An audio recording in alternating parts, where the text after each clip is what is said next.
Personal na naglungsad ng serye ng pagbisita si Police Brigadier General Erosito N. Miranda, Acting Regional Director ng Police Regional Office 5 upang suriin ang mga komunidad sa Albay na matinding naapektuhan ng malalakas na pag-ulan.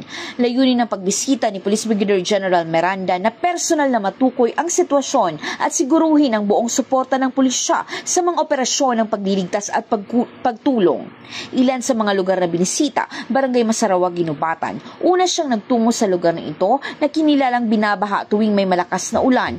Personal niyang iniinspeksyon ang level ng tubig at sitwasyon ng komunidad.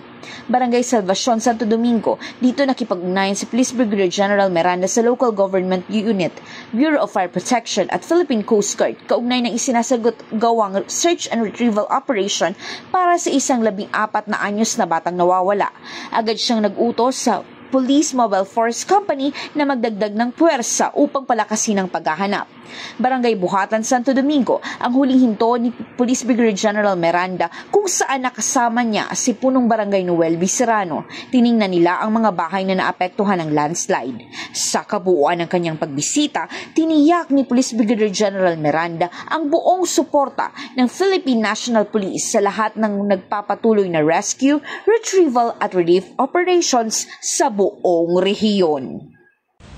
Mula dito sa Legazpi City, Albay, ako ang inyong PNN correspondent, Patrolwoman Jara de Duterte, alagad ng batas, tagataguyod ng Balitang Pulis.